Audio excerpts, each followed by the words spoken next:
Here we are at the Empire of Computer Junk, seemingly. These are some motherboards I've just got off eBay for £10. This is an Asus M4A7B-E for those playing at home. It's pretty beat up. There's all the connections there are smashed. The power connection is slightly damaged. This thing is pretty beat up overall.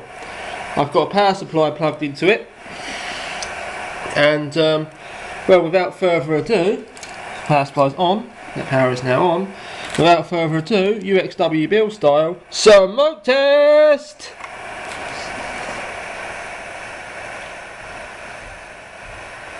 It's not on fire yet.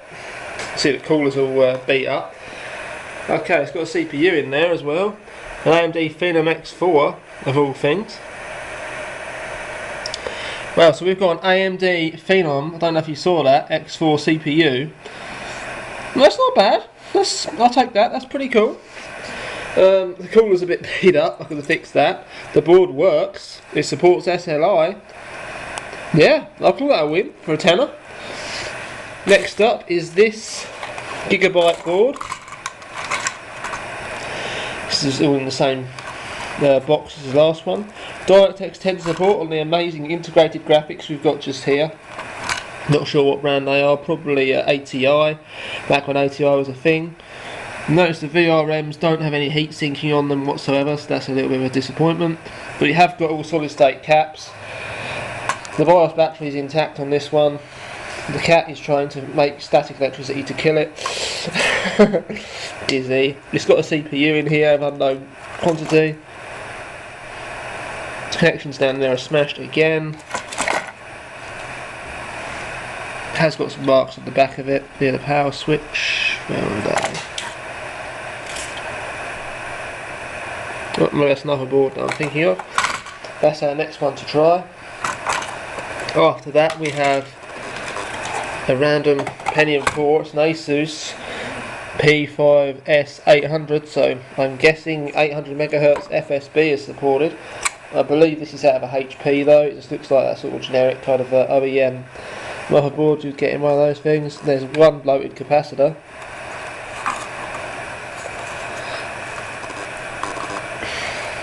Just there. You can unload it by pushing it back in, but that won't make it work again. All the rest of them seem fine. Of course they might not be. Got a couple of coolers in this lot as well.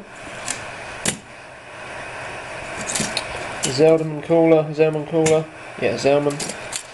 Another quite quality cooler there with some nice copper backplate. The main contact point is copper. This CPU sadly was in this motherboard. It's a Socket 939 CPU.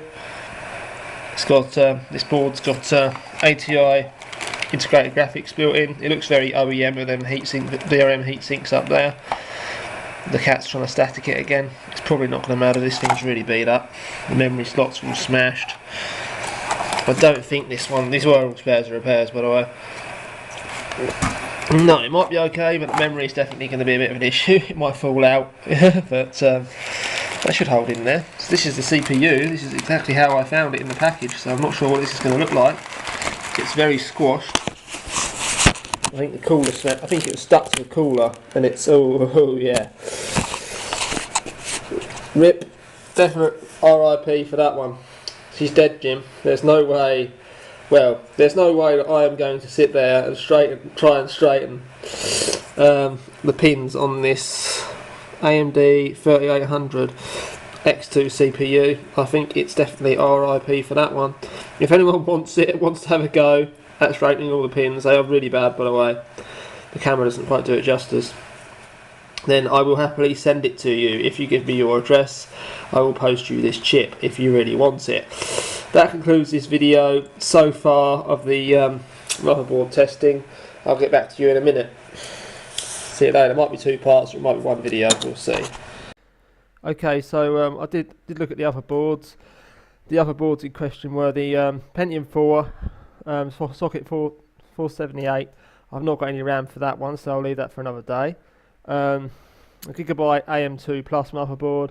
Unfortunately, that thing was totally dead. I had a CPU in there that come with it, which happened to be an AMD Athlon 7850 X2 Black Edition, which is a reasonable CPU. Well, it was for the time. 2 AMD Phenom cores instead of the 4 the Phenom came with. So yeah, that's pretty cool. I'll have fun overclocking that, assuming it can be overclocked. I think that's an unlocked CPU. We'll play with that later on. The board, I tried every normal conceivable thing, and the only thing I can say is we've got CPU V-Core. That's it, we've got CPU V-Core, we've got nothing else.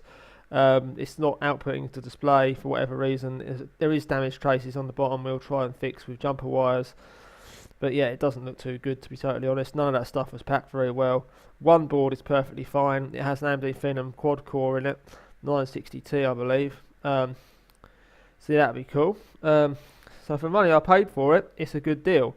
But you know, it's obviously luck of the draw. I got a reasonably lucky draw, I would say. I've still got the coolers that came with it. I've got the CPU, 2 CPUs, and that one board. Despite the damage on that other board, it does work, so that's pretty sweet.